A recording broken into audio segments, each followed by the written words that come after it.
बिस्मिल्लाहिर्रहमानिर्रहीम। नहमदुहु व नसल्ली अला रसूलिहिल करीम, अम्मा बाद, फ़ौज़ु बिल्लाहि मिनश शैतानिर रजीम। मैं हूं प्रोफेसर हकीम इसहाक़ सुल्तान और अपने यूट्यूब चैनल से आपको खुशामदीद कहता हूं। आज हम बात करेंगे GFR क्या होता है, ये टेस्ट क्यों करवाया जाता है, इसके बढ़ने की क्या वजूहात होती हैं, इसके कम होने की क्या वजूहात होती हैं, ये किस हद तक नॉर्मल होता है, अगर GFR बढ़ जाता है तो हम इसे किस हद तक जो है वो नॉर्मल कर सकते हैं, हम गुर्दों के फंक्शन को किस तरह रिस्टोर कर सकते हैं। इससे पहले कि हम इस टॉपिक पे बड़ी तफसील से और इसके एक एक पॉइंट पर तफसील से बात करें, मैं चाहूँगा कि आप मेरे YouTube चैनल को सब्सक्राइब कीजिए और अगर पसंद आए तो आप इसे अपने दोस्तों को भी फॉरवर्ड कीजिएगा, ताकि गुर्दों के बारे में एक अच्छा नॉलेज है वो दोस्तों तक पहुँचता रहे।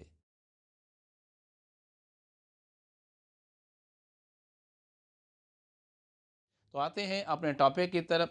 GFR क्या है? इसे हम ग्लोमेरुलर फिल्ट्रेशन रेट कहते हैं। इसका मतलब ये होता है कि 1 मिनट के अंदर गुर्दे कितना ब्लड फिल्टर कर रहे हैं।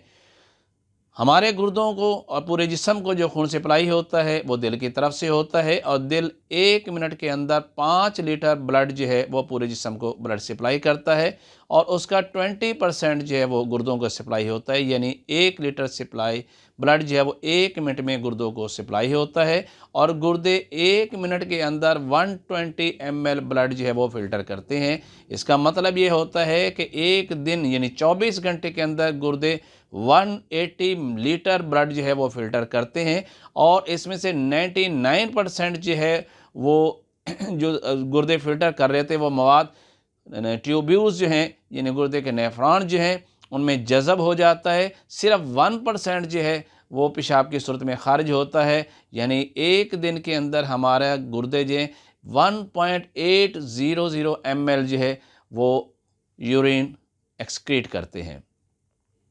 सेहत की हालत के अंदर इंसान का जो है वो GFR जो है वो 95 से 117 तक होता है, लेकिन जैसे जैसे इंसान की उम्र बढ़ती चली जाती है GFR कम होता चला जाता है। हत्ता कि 70 साल की उम्र के अंदर भी GFR जो है वो 70 प्लस होना चाहिए, लेकिन अगर किसी शख्स का GFR जो है वो 60 से लेस हो जाए तो उसे एहतियात करनी चाहिए और अपने गुर्दों का फौरी तौर पे इलाज करवाना चाहिए, किसी अच्छे मुआलिज से मिलना चाहिए और हर 3 माह बाद अपना GFR ज़रूर चेक करवाएं। अगर ये GFR कम होते होते 15 से या 15 से कम हो जाता है तो इसका मतलब ये है कि आपके गुर्दों ने टोटल तौर पे काम करना बंद कर दिया है। अब आपको जो है या तो डायलिसिस पे जाना पड़ेगा या किडनी ट्रांसप्लांट करवाना पड़ेगा। अब हम देखते हैं कि वो बड़ी बड़ी क्या वजूहात हैं जिनकी वजह से जो है वो गुर्दे ख़राब होते हैं, GFR कम होता है और खून के अंदर जहरीला मवाद जो है वेस्ट मटीरियल जो है वो जमा हो जाता है। उसमें सबसे बड़ी वजह दौर हाजिर के जो है वो है शुगर, क्योंकि शुगर जो है इस तकरीबन बहुत सारे लोगों के इस वक्त हो रही है और अगर शुगर के मरीज़ शुगर को कंट्रोल ना करें और लापरवाही करते रहें और 10 से 15 साल का वक्फा ऐसे ही गुजार दें तो अल्टीमेट क्या होता है कि गुर्दे जो हैं वो ख़राब होना शुरू हो जाते हैं, नेफ्रॉन जो हैं वो डैमेज होना शुरू हो जाते हैं और खून के अंदर वेस्ट मटीरियल जमा होना शुरू हो जाता है। इसकी दूसरी बड़ी वजह हाई ब्लड प्रेशर है, जो अगर कंट्रोल ना किया जाए तो वो भी गुर्दों के अंदर नुकसान पैदा करता है, गुर्दों को श्रिंक कर देता है, गुर्दों के नेफ्रॉन्स को डैमेज कर देता है, जिसकी वजह से वेस्ट मटेरियल जो है वो ब्लड में जमा होना शुरू हो जाता है और GFR कम होना शुरू हो जाता है।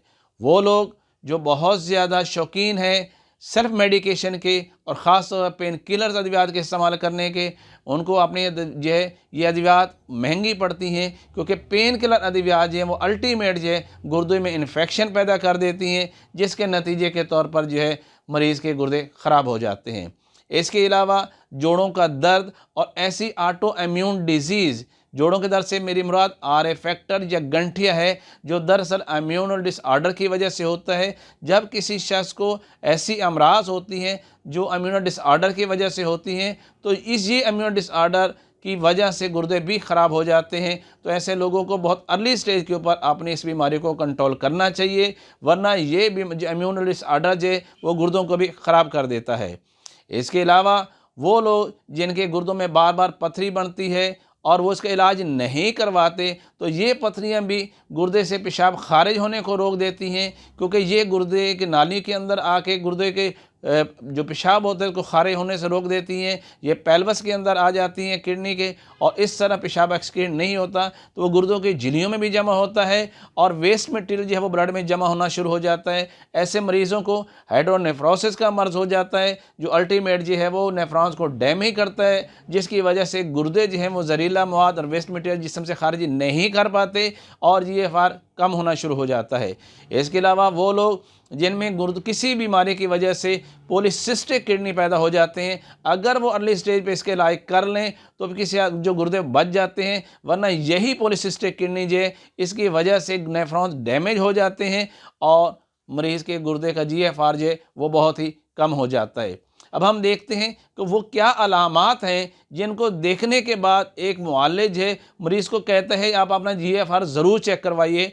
उसकी पहली तो अलामत ये होती है कि मरीज़ को भूख बिल्कुल नहीं लगती, बिला वजह उसका वेट कम होना शुरू हो जाता है, उसके चेहरे पे स्वेलिंग आना शुरू हो जाती है, ख़ास तौर पर उसकी आँखों के नीचे स्वेलिंग आना शुरू हो जाती है, उसके पाँव पे स्वेलिंग आना शुरू हो जाती है, पेडल ओडीमा हो जाता है, पिंडलियाँ जो हैं वो उसमें स्वेलिंग आना शुरू हो जाती है, मरीज़ कुछ भी खाता है तो उसको उल्टी आना शुरू हो जाती है।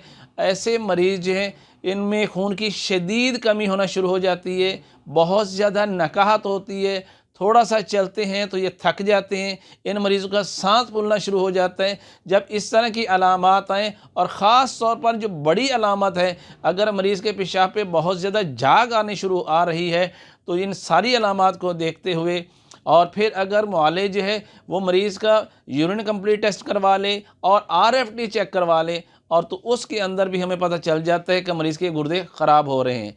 लेकिन किसी मरीज़ का क्रिएटिनिन बढ़ा हुआ है, यूरिक एसिड बहुत ज़्यादा बढ़ा हुआ है, इसका ब्लड यूरिया बढ़ा हुआ है, सोडियम बढ़ा हुआ है, कैल्शियम कम हो रहा है, उसका ESR बहुत ज़्यादा बढ़ गया है, उसका HB लेवल बहुत ज़्यादा कम हो गया है, तो फिर मुआलिज जो है वो लाजमी तौर पर मरीज़ का GFR चेक करवाता है, जिसका मतलब ये होता है कि गुर्दे के फंक्शंस को चेक करना कि गुर्दे कितना फंक्शन कर रहे हैं।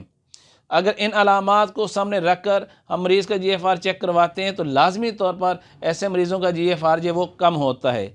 अब हम देखते हैं वो अगर ये अलामात आ गई हैं तो मरीज़ को हम किस तरह जो है बीमारी को बढ़ने से रोक सकते हैं।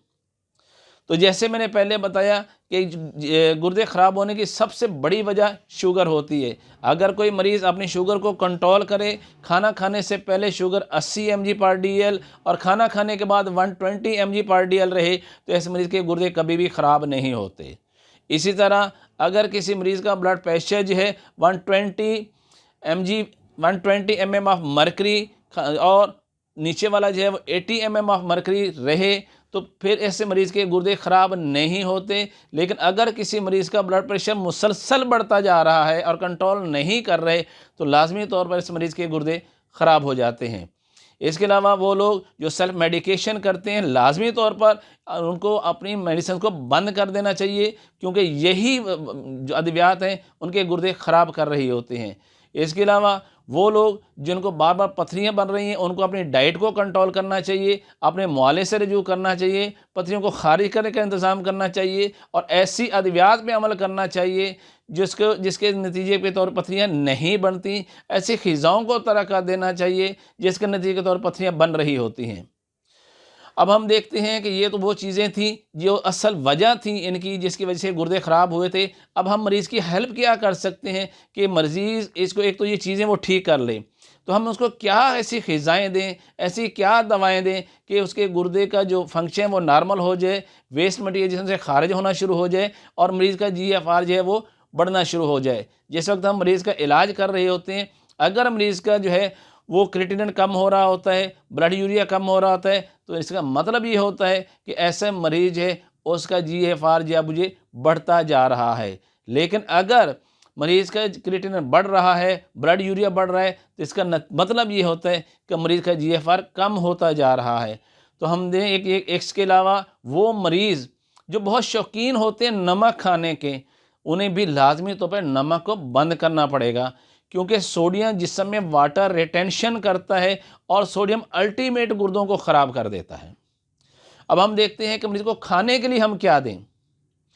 पहली तो ये चीज़ देखिए कि वो कौन सी चीज़ें हैं जो वेस्ट मटेरियल बहुत ज़्यादा पैदा करती हैं, जिनके गुर्दे ख़राब होते हैं, उनको हम ऐसी चीज़ें दें ताकि वेस्ट मटेरियल कम पैदा हो, जिन्हें क्रिएटिनिन कम पैदा हो, ब्लड यूरिया कम पैदा हो। तो क्रिएटिनिन सबसे ज़्यादा किस चीज़ से पैदा हो रहा है? वो प्रोटीन से है।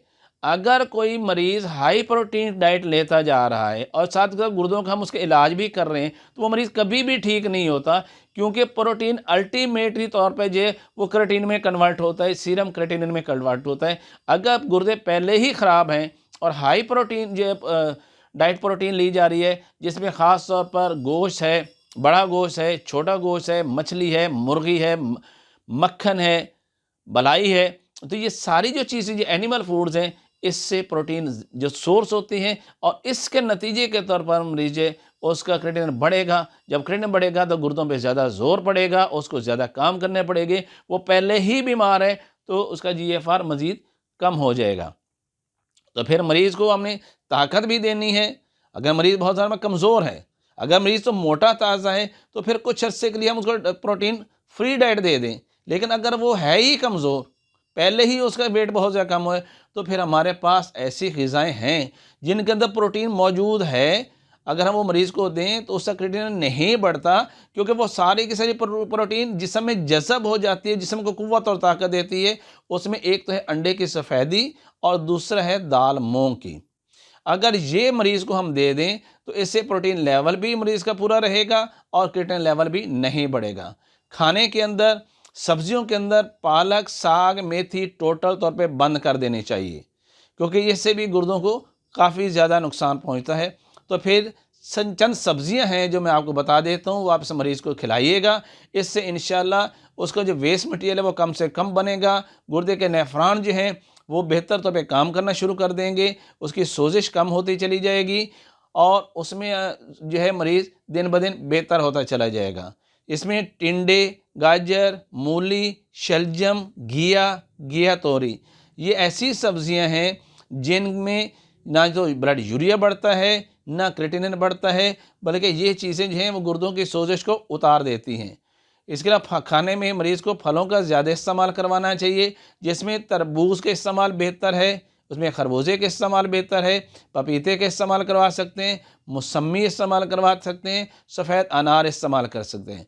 लेकिन एक चीज़ ज़हन में रखिएगा, लिक्विड अगर आपने पेशेंट को देने हैं तो किसी भी सूरत में 1 लीटर से ज़्यादा ना हो, क्योंकि मरीज़ के गुर्दे पहले ही जो वेस्ट मटेरियल खारिज नहीं कर पा रहे, वो ज़्यादा अपना फिल्ट्रेशन काम नहीं कर रहे। अगर आप उसको ज़्यादा से ज़्यादा पानी देना शुरू कर देंगे, 1 लीटर से ज़्यादा देंगे, तो उससे भी मरीज़ को नुकसान होगा। आप लाजमी तौर पर 1 लीटर तक उसको रखिएगा। और पानी के बजाय अगर ये मैं आपको अर्कियात बताता हूँ, अगर पानी की जगह ये अर्कियात देंगे तो ये मरीज़ के लिए और ज़्यादा बेहतर होगा, जिसमें अर्के कासनी है, अर्के सौंफ है, अर्के ज़ीरा है, अर्के मको है।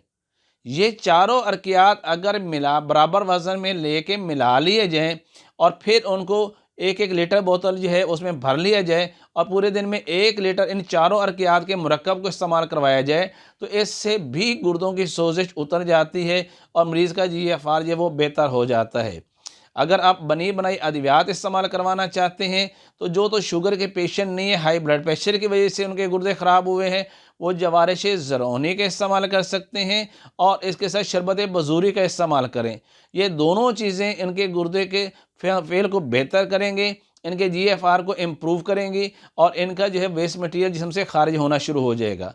लेकिन वो लोग जो शुगर के पेशेंट हैं उनके लिए मैं आपको कहवा बता देता हूँ। ये कहवा आप इनको इस्तेमाल करवाइए, यानी हर्बल टी इस्तेमाल करवाइए। इससे इंशाल्लाह उनके गुर्दे जो है वो बेहतर काम करेंगे, उनका GFR जो है वो ऐसा बढ़ना शुरू हो जाएगा और जहरीला मवाद जिस्म से खारिज होना शुरू हो जाएगा। इनमें है सौंफ, जड़ सौंफ, कासनी, जड़ कासनी, खरबूजे के बीज और गुले बनफ़शा। अगर मरीज़ को कब्ज़ ज़्यादा है तो गुले बनफ़शा की मिकदार बढ़ा लीजिएगा और अगर नॉर्मल है तो सिर्फ थोड़ी मिकदार में रखिएगा। गुले गौ ज़बान या बरगे गौ ज़बान, यानी गौज़बान के पत्ते या गौज़बान के फूल आप इस्तेमाल कर सकते हैं। ये सारी चीज़ें पंसारी से मिल जाएंगी आपको। सारी चीज़ें बराबर वज़न में ले लीजिएगा। इन्हें मोटा मोटा कूटना है, आपने बिल्कुल बारीक नहीं करना। और उसमें से 20 ग्राम ये जो मोटा मोटा सफ़ूफ होगा सारी चीज़ों का, जिसमें सौंफ, जड़ सौंफ, तुख्म कासनी यानी कासनी के बीज, और जड़ कासनी, खरबूजा के बीज, तरबूज के बीज भी आप शामिल कर सकते हैं। गुले बनफशा इस्तेमाल करें और गुले गौज़बान इस्तेमाल करें। ये सारी चीज़ें लें और इनका मोटा सबूत बना के 30 ग्राम जो है वो आप 1.5 लीटर पानी में पकाएं। जब 1 लीटर पानी रह जाए तो इसे छान के इस्तेमाल कीजिएगा पूरे दिन में। इससे अल्हम्दुलिल्लाह गुर्दे जो हैं वो बेहतर तौर पे काम करेंगे और मरीज़ के नेफ्रॉन की सोजिश उतर जाएगी। और अगर जो लोग ये नहीं करना चाहते, कहवा नहीं बनाना चाहते, तो फिर उनके लिए मैंने पहले भी बताया है कि वो अर्के कासनी, अर्के सौंफ, अर्के ज़ीरा और अर्के मको, ये चारों अर्कियात जो हैं उनका मुरक्कब जो है वो इस्तेमाल कर लें और उसमें ये मुरक्कब में से 1 लीटर जो है वो डेली इस्तेमाल करें। तो अल्हम्दुलिल्लाह उनका GFR जो है वो बेहतर हो जाएगा और उनके गुर्दे सही तौर पे काम करना शुरू कर देंगे। प्रोफेसर हकीम इसहाक सुल्तान, लाहौर, पाकिस्तान।